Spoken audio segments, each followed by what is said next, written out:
Antes de começar, é importante passar para cada um dos senhores que em cada garoto existe o sonho, aquele sonho embutido de ser um jogador de futebol. Desde os primeiros passos, ele conhece a bola, ele quer ser um atleta, ele quer ser um jogador de futebol e, quem sabe, levar para casa, levar a família dele para uma casa que talvez ele nem tenha. Ele quer realizar o sonho e, naquele sonho, ele leva junto com ele inúmeras outras pessoas. E existe um ditado que é dito no Oriente Médio, que quem salva uma vida, salva um mundo. E hoje, eu coloquei, logo no início da apresentação,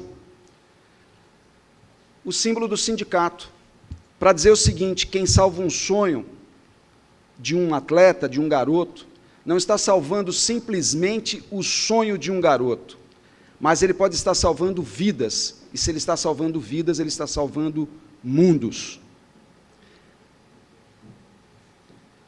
Senhores, eu vou tocar em alguns temas, o meu tempo é muito curto, eu tenho 30 minutos, nós vamos falar da importância da SAPESP, nesse tema que hoje eu sou responsável por falar.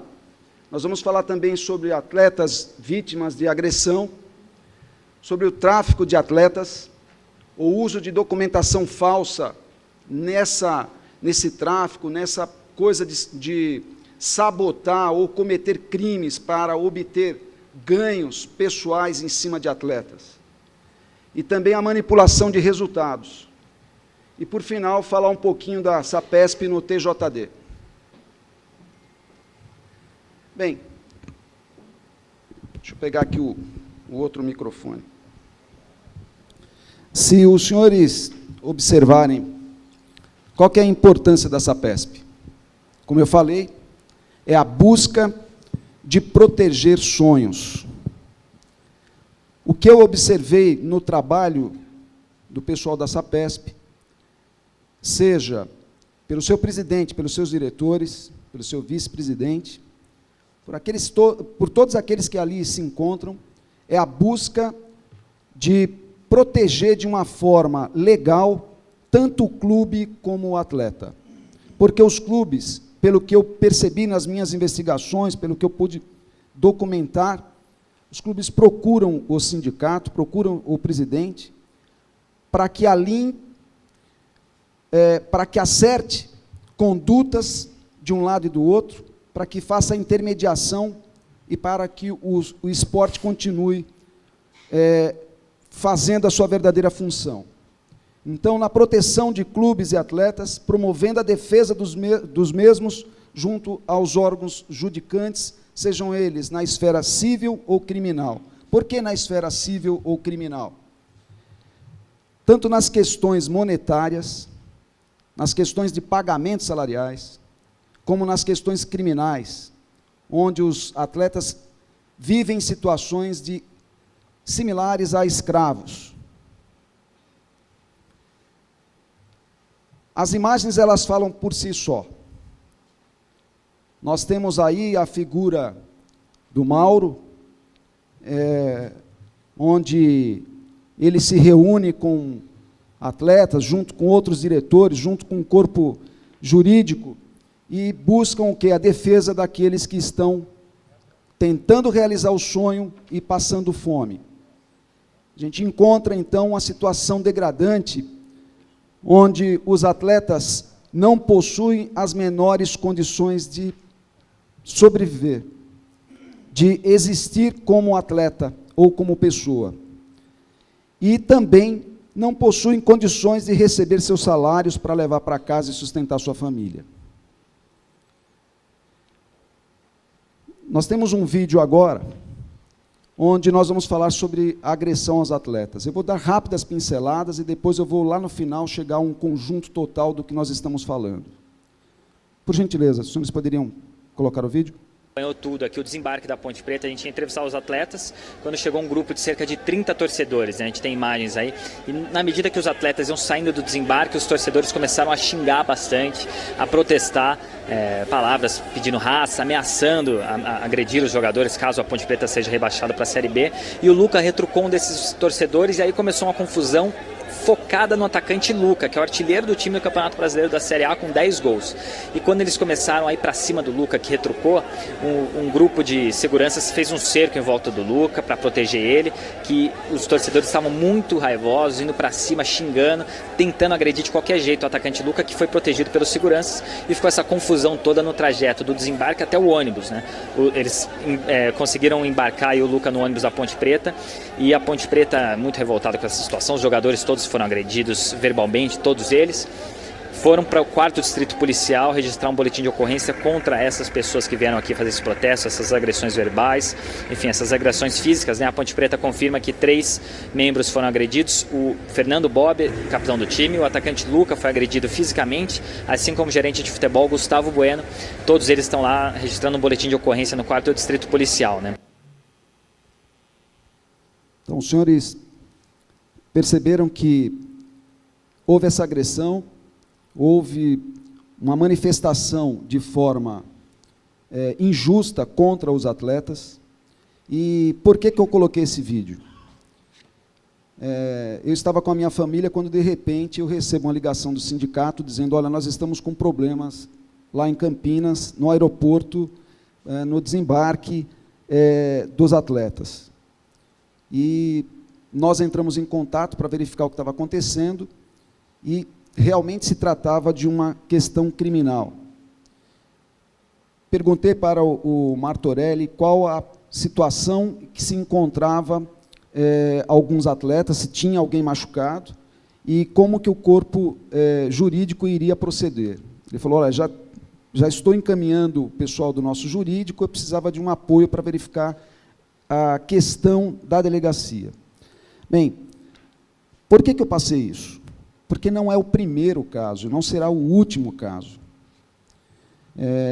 Nós percebemos, dia a dia, que a agressividade, seja de torcida organizada, ou seja de um torcedor isolado, ela é muito maior do que se possa imaginar. A injusta reação de um torcedor, porque o torcedor ele não sabe o que acontece no âmbito interno do clube, não sabe o que está passando o atleta, e muito menos ele imagina como resolver aquele problema. Lá fora, na prática de alguns esportes, na prática de algumas funções, algumas missões, é feita uma leitura todos os dias. Existe um checklist onde se questiona as condições psicológicas, psiquiátricas daquele atleta ou daquele profissional, para verificar como ele dormiu, como ele passou, se as contas dele estavam pagas, se a família está bem. Caso haja uma negativa, ele não poderá executar o serviço que ele tem que executar naquele dia. Isso se chama profissionalismo. Aqui, o que se cobra, o que se analisa, o checklist, é esse que os senhores acabaram de ver. São as agressões. E quem tem em defesa desses atletas?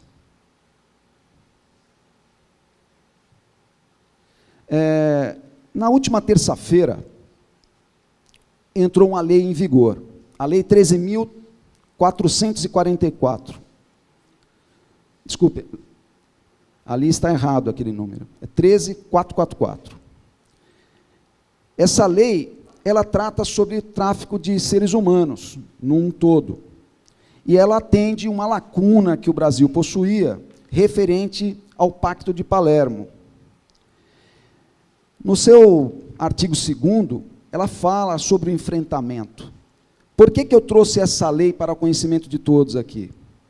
Porque nas investigações que nós fazemos mundo afora, seja junto aos Estados Unidos, à França, a qualquer outro governo, nós verificamos o seguinte, que a figura do famigerado coiote, no Brasil, não era penado.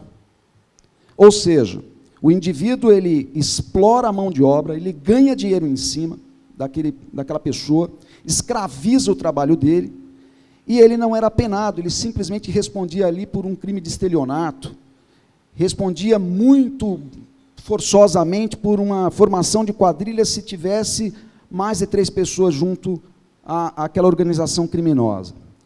Agora, nós temos uma lei, que é o artigo 149A do Código Penal Brasileiro, onde indica o crime que ele está cometendo.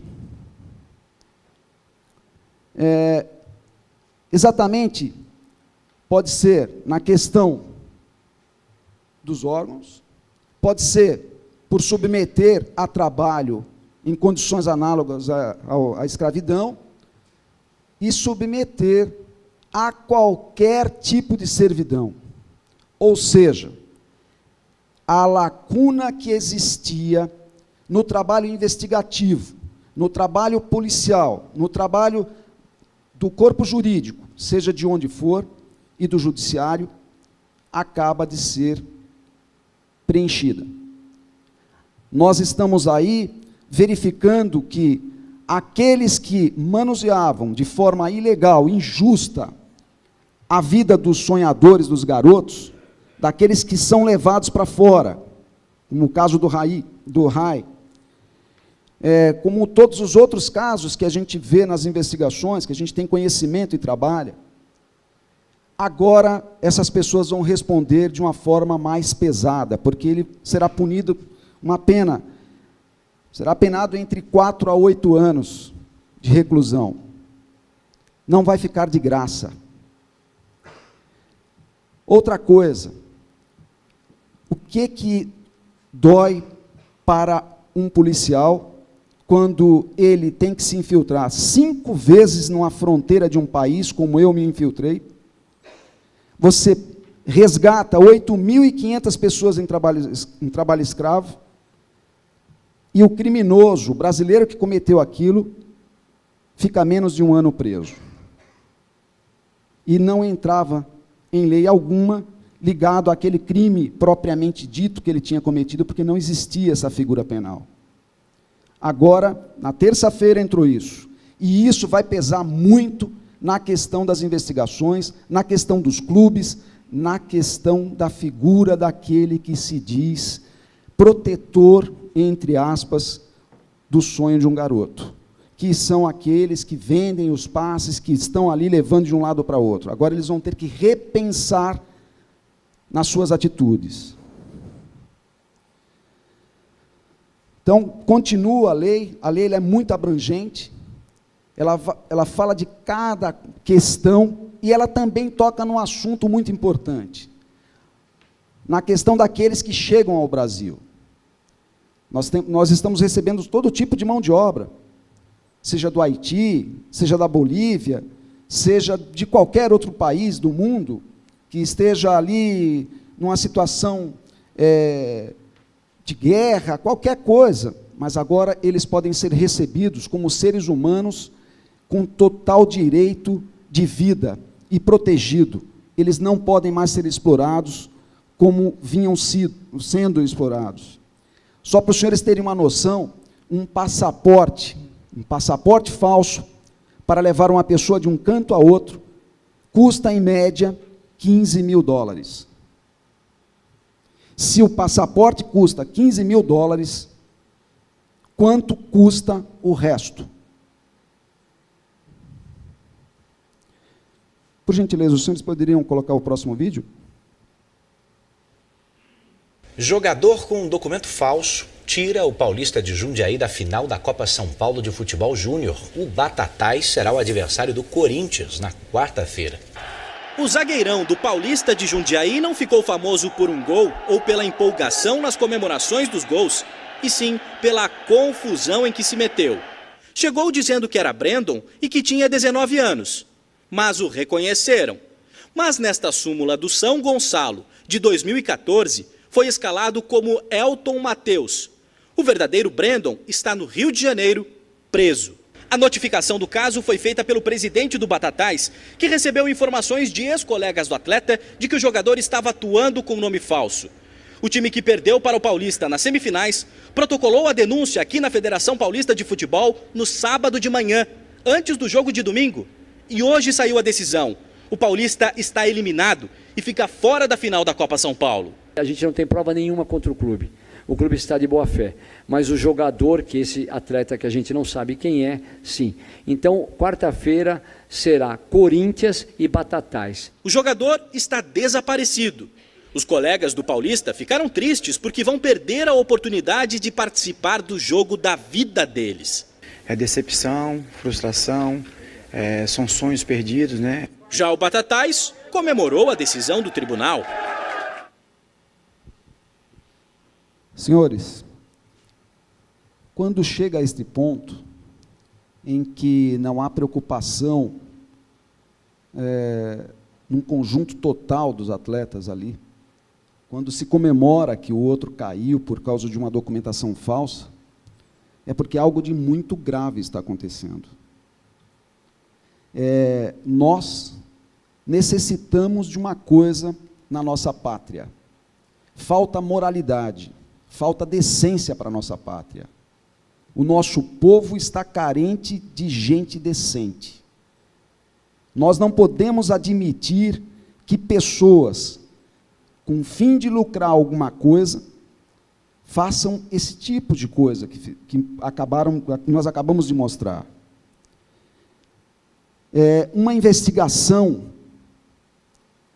não existe na investigação uma forma de chegar a um resultado qualquer. Ou você chega na solução de um crime, ou você não chega. E se você não chegar, é porque você foi incompetente. Não existe problema sem solução. Existe problema mal solucionado. Esse tipo de vídeo que nós acabamos de assistir são problemas que vira e mexe, passa um tempo, volta à tona. Por quê? Porque não estão fazendo da forma correta. Não estão punindo da forma correta. Não adianta pegar um atleta e incriminá-lo. Ele é um sonhador. Nós temos que buscar na raiz quem que colocou na cabeça dele usar aquele documento. Quem induziu aquilo? Ele errou, tem que pagar. Mas quem o conduziu ao erro tem que pagar em dobro.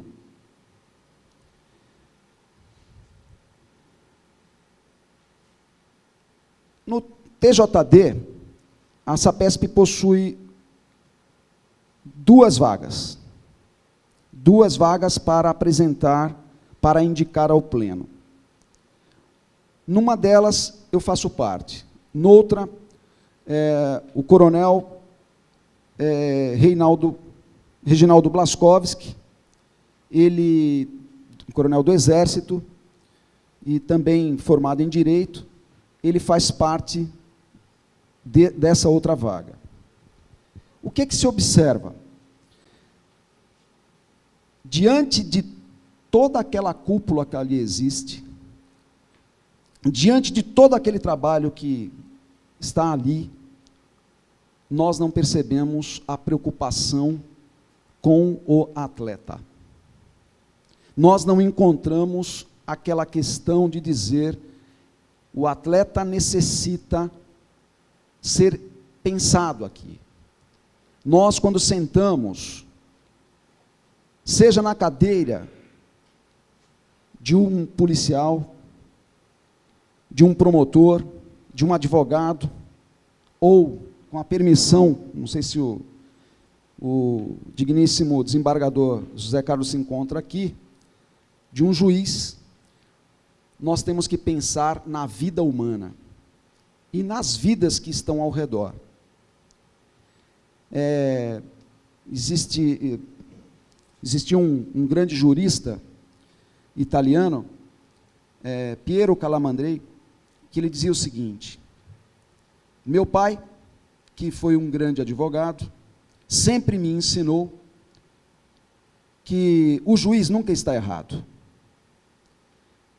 Se ele diz que a parte foi vencedora, ele tinha razão.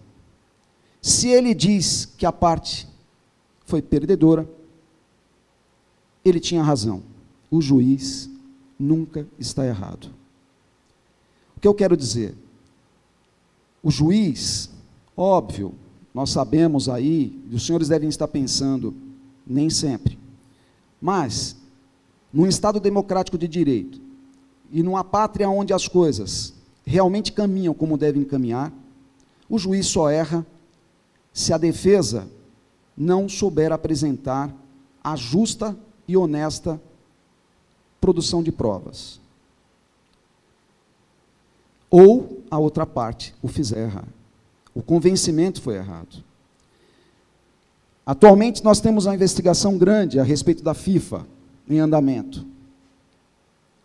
Colegas dos Estados Unidos estão trabalhando, colegas de outros países estão trabalhando com essa investigação, e ali se vislumbra localizar lavagens de dinheiro, transportes disso ou daquilo, benefícios desse ou daquele. Senhores, o Brasil perdeu de 7-1, e nós jamais vamos esquecer disso.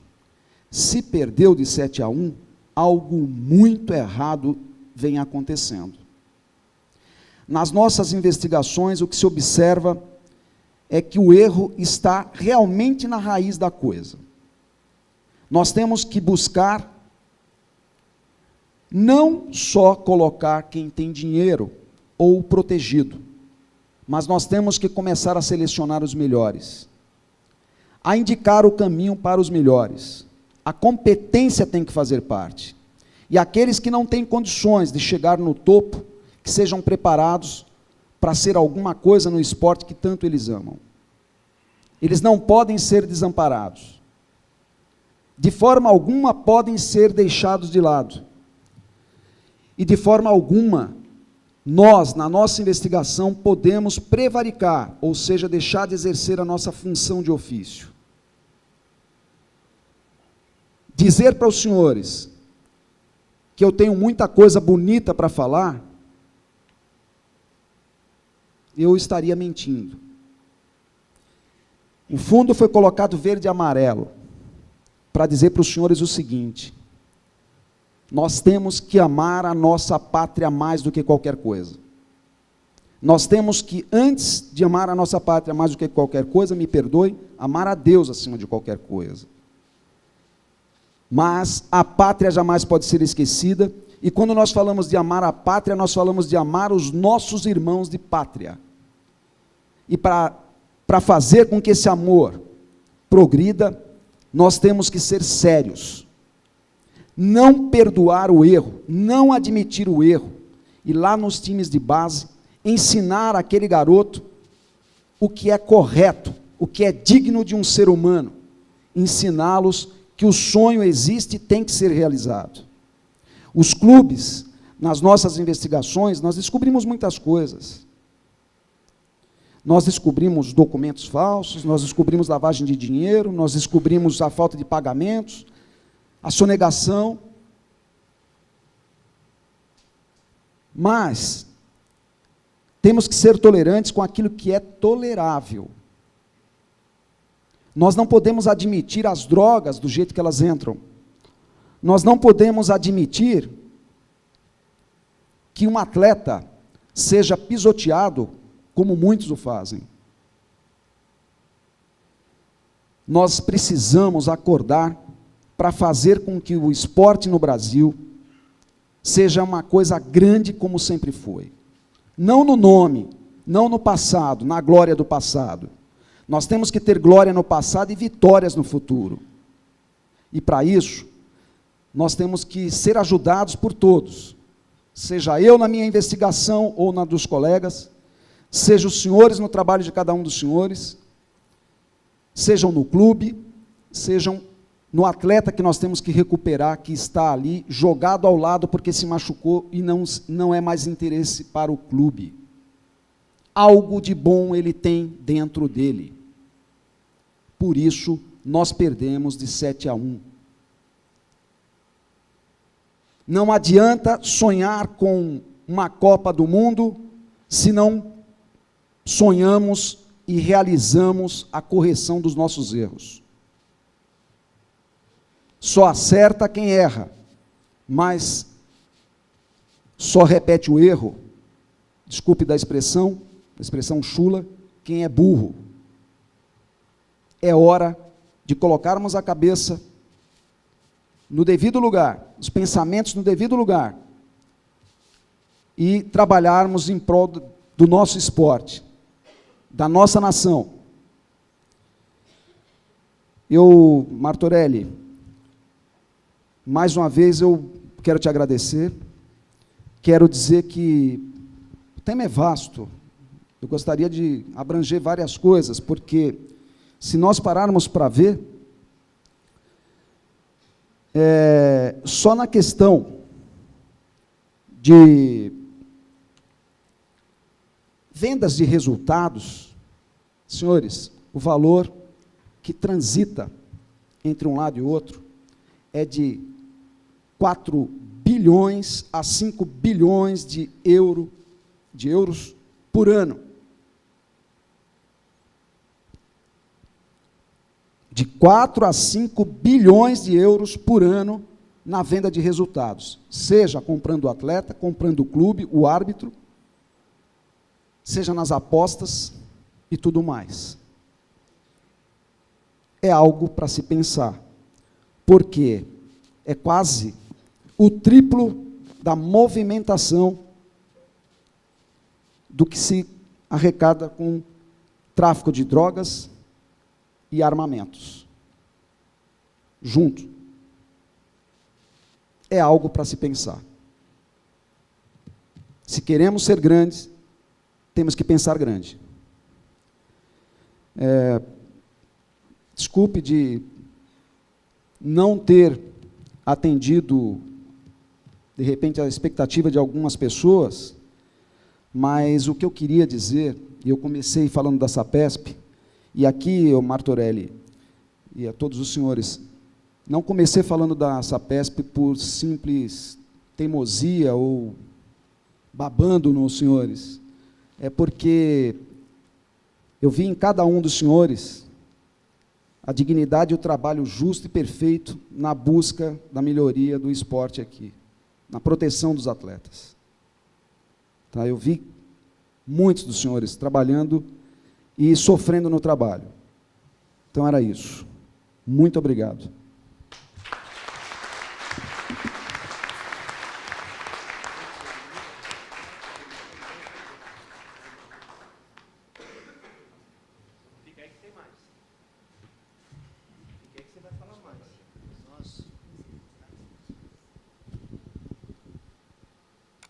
Oi?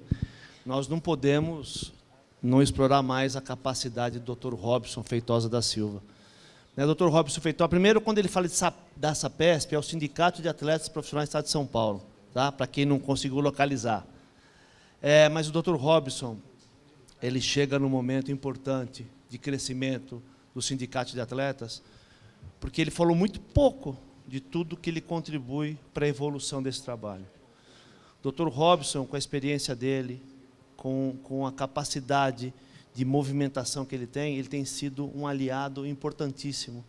Nesse caso da Ponte Preta, nós conseguimos, através do Dr. Robson, direcionar a investigação para a delegacia de Viracopos, que aí a gente conseguiu fazer a proteção do atleta e do clube, que estava escapando da mão e existia ameaças de agressão aos atletas e aos clubes. Então, com a intervenção do Dr. Robson, nós fizemos isso. Nas investigações de manipulação de resultados, né, a gente conta com o auxílio e toda a estrutura que o Dr. Robson tem para buscar elementos para evitar esse tipo de coisa. No tráfico de pessoas, enfim, era um segmento que a gente queria estruturar e não encaixava. Com a vinda do Dr. Robson e com o auxílio do Tenente-Coronel Reginaldo Blaskovski, que a gente criou uma estrutura de auxiliar tanto os atletas quanto os clubes. Por isso que eu tinha certeza, e você não podia deixar de estar aqui falando um pouco disso, mas eu quero que você fale um pouquinho mais a respeito. Vamos pegar aquele caso dos Estados Unidos. Explica para a gente o que aconteceu, como é que aconteceu, um pouco daquela história, para que todo mundo entenda como é que esse trabalho é feito. Você está com o microfone aí. Qual deles, Martorelli? Martorelli, qual dos casos lá do... Qual caso? Esse último, dos 10 minutos que foram, um voltou e depois... Enfim. Tá. Nós temos algumas pessoas dentro do esporte que se aproveitam da humildade, da simplicidade do conhecimento dos atletas e de seus familiares e exploram, através dessas pessoas, dessas famílias, o sonho desses garotos. E tem uma equipe dentro do Corpo Consular em São Paulo, Consulado dos Estados Unidos, que detecta ali, faz a varredura nas prováveis fraudes que existem. Uma equipe antifraude. E essa equipe identificou certas pessoas que levam atletas para fora do país. Ao mesmo tempo que eu recebi a informação desta equipe, sem que eu falasse para o Martorelli ou para a equipe do Martorelli, ele me procurou dizendo que alguns atletas brasileiros estavam nos Estados Unidos, na busca do sonho, passando fome e sem condições alguma de retornar. Nós fizemos um trabalho em conjunto, onde alguns dos atletas foram resgatados para o Brasil, através do sindicato, outros por meios próprios ou através da família. E esta investigação continua. Nós estamos objetivando agora, através da união de informações em Portugal, na Espanha e outros países, de conseguir agora, depois que esta lei entrou, ou seja, a vigência da lei, óbvio que nós não poderemos abranger os crimes do passado, mas os que estão acontecendo e os futuros, para poder pegar esses criminosos que nós já sabemos quem são. Os atletas estavam lá, sem comida. O clube que era dito que era um centro de treinamento de primeiro mundo para eles, na verdade, era um parque, um centro esportivo público, onde aquele que disse que era um dos sócios do clube lá fora e que tinha meios de colocá-los no esporte, os enganou, pegou o dinheiro e mostrou aquilo ali como se fosse um centro de treinamento dele, utilizando inclusive nome de clubes brasileiros, dizendo que ele era sócio, que tinha uma sociedade com um clube de São Paulo. Então, isso chegou ao conhecimento das autoridades, tanto nos Estados Unidos como aqui, dos clubes também, e dos familiares. Então, não sei, Martorelli, se eu preenchi, mas, na verdade, é um caso gigantesco.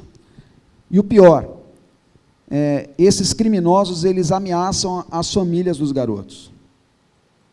Se o garoto falar alguma coisa lá, eles vão dizer que lá fora, o que eles normalmente afirmam é que ele foi por livre e espontânea vontade, pediu para ir para lá e disse que tinha um clube para ele jogar, não sabia de nada, só transportei. Só ajudei a chegar. E para a família aqui disse, se você não pagar o valor que nós acertamos, teu garoto não volta. Para o garoto lá fala, se você falar para a polícia, nós vamos matar teu pai lá, tua mãe lá. Então é uma coisa muito além do que os senhores possam imaginar. Pois bem, era isso. Eu queria que o Dr. Robson ilustrasse um pouco a importância que ele tem na estruturação desse trabalho. Ele chega num momento de crescimento, com toda a competência, com toda a qualidade, com todo o envolvimento, se vocês perceberem o envolvimento que o Dr. Robson tem nisso, com como ele se enquadra naquela concepção de trabalho que o Sindicato de Atletas tem. Por isso, minha gratidão eterna, Dr. Robson, sempre um prazer tê-lo conosco, tê-lo fazendo parte dessa equipe, e eu tenho certeza que muita coisa de ruim a gente vai evitar, e nessa construção vai formar sempre um time que vai levar só coisa boa para as pessoas. Muito agradecido. Muito obrigado, doutora.